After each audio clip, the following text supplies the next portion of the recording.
लक्ष्मण जी नहीं सोए 14 साल।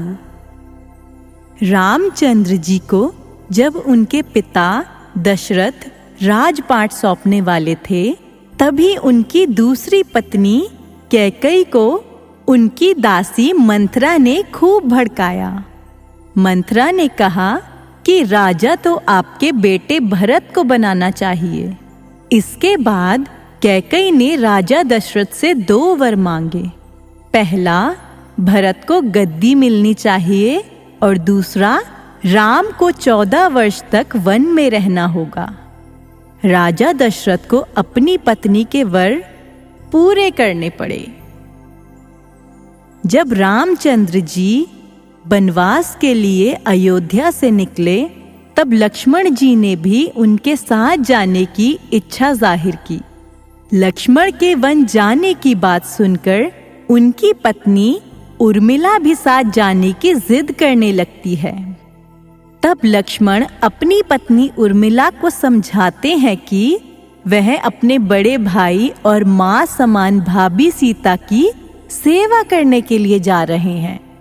अगर तुम वनवास में साथ चलोगी तो मैं ठीक तरह से सेवा नहीं कर पाऊंगा। लक्ष्मण के सेवा भाव को देखकर उर्मिला साथ जाने की जिद छोड़ देती है और महल में ही रुक जाती है।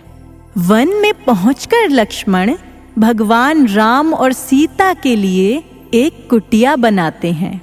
जब राम और सीता कुटिया में विश्राम करते थे, तब लक्ष्मण बाहर पहरेदारी करते थे।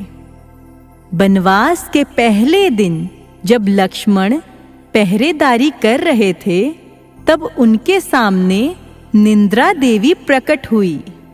लक्ष्मण ने निंद्रा देवी से वरदान मांगा कि वह 14 साल तक निंद्रा मुक्त रहना चाहते हैं। निंद्रा देवी ने कहा कि तुम्हारे हिस्से की नींद किसी और को लेनी होगी। लक्ष्मण कहते हैं कि उनके हिस्से की नींद उनकी पत्नी को दे दें। इस कारण लक्ष्मण 14 साल तक नहीं सोए और उनकी पत्नी उर्मिला लगातार 14 वर्ष तक सोती रही।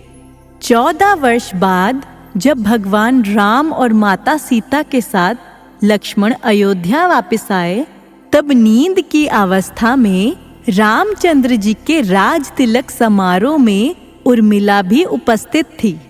यह देख लक्ष्मण को हंसी आती है।